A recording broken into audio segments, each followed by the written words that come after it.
Последние новости из Туркменистана. Читайте нас в Телеграме и не забудьте подписаться.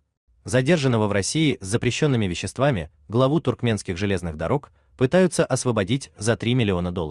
Бывшего главу акционерного общества открытого типа Демир Еллары Хыдыра Рахманова, ожидающего суда в России по делу о контрабанде запрещенных веществ, пытаются втихую вызволить из заключения и вернуть в Туркменистан. В попытках участвует МИД Туркменистана и лично его глава Рашид Мередов. Для освобождения Рахманова в России наняли адвоката Романа Кучина. По информации источников Turkmen News, именно этот адвокат нанят в данном деле и, скорее всего, для роли решалы. Семья Рахманова надеется с помощью Кучина, имеющего обширные связи в прокуратуре Москвы и Генпрокуратуре России, где юрист работал в 1997-2006 годах, а также в Государственной Думе РФ, добиться для обвиняемого условного наказания с высылкой на родину. Отметим, что соответствующая статья Уголовного кодекса Российской Федерации не предусматривает условного наказания. Более того, третья часть статьи, а именно ее вменяют Хыдыру Рахманову, подразумевает контрабанду в крупном размере, и по ней Хыдыру грозит от 10 до 20 лет лишения свободы и штраф до 1 миллиона рублей или около $12 900.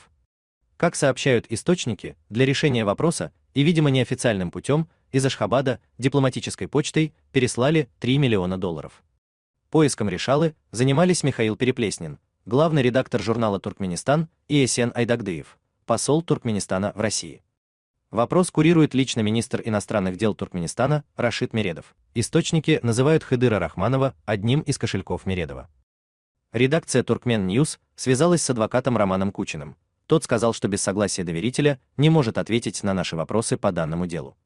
Утверждение источников о том, что его привлекли добиться условного срока и высылки Хыдыра Рахманова, Кучин назвал несоответствующими действительности. Другие комментарии адвокат дать отказался.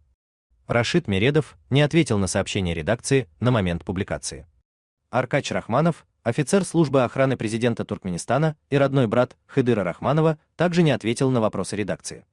Тем временем стало известно, что 4 декабря Рахманову продлили срок предварительного заключения еще на 2 месяца.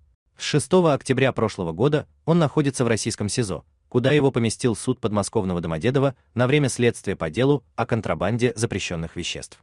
Дело завели после того, как 4 октября Рахманова задержали на таможне аэропорта Домодедово с ЛСД.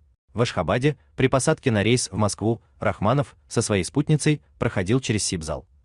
При попытке досмотреть его вещи Рахманов начал возмущаться. В итоге его пропустили без досмотра по чьему-то звонку работникам таможни аэропорта Ашхабада.